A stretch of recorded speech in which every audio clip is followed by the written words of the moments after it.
Hi అండి.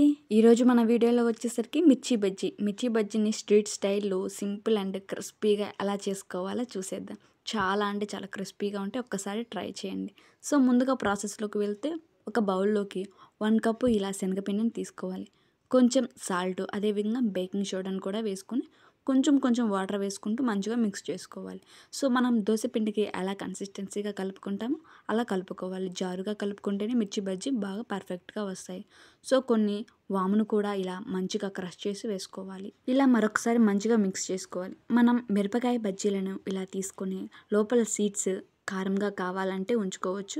లేకుంటే తీసేసుకోవచ్చు. నేనైతే ఉంచేసుకుంటున్నా.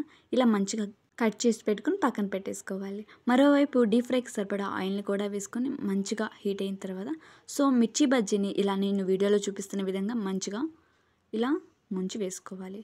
లేకుంటే పర్ఫెక్ట్‌గా రావు. సో, ఇలా దోస పిండి కన్సిస్టెన్సీ అయితే మంచిగా వస్తాయి.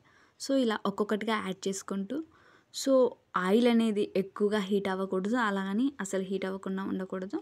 సో, ఇలా ఒక్కొక్కటిగా వేసుకుంటూ మంచిగా ఫ్రై చేసుకోవాలి. మిర్చి బజ్జీని చాలా అంటే చాలా పర్ఫెక్ట్‌గా వస్తాయి. చాలా అంటే సో, ఫస్ట్ టైం ట్రై చేసే వాళ్ళకైనా సరే ఇలా ట్రై చేయండి. పర్ఫెక్ట్‌గా వస్తాయి. ఇలా రెండో వైపు కూడా టర్న్ చేసుకొని సర్వ్ చేసుకోవడమే. అంతేనండి మిర్చి బజ్జీ రెడీ. సో, దీంట్లోకి కొంచెం కారాన్ని ఒక హాఫ్ లెమన్‌ని యాడ్ చేసుకొని ఇలా మిక్స్ చేసి పెట్టుకోవాలి.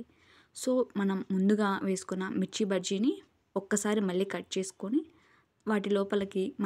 వాటిలోకి ఇలా లెమన్ కారాన్ని కూడా ఇలా యాడ్ చేసుకొని కొన్ని ఆనియన్స్ అదేవిధంగా ఇలా కొత్తిమీరతో గార్నిష్ చేసుకుంటే చాలా అంటే చాలా బాగుంటాయి.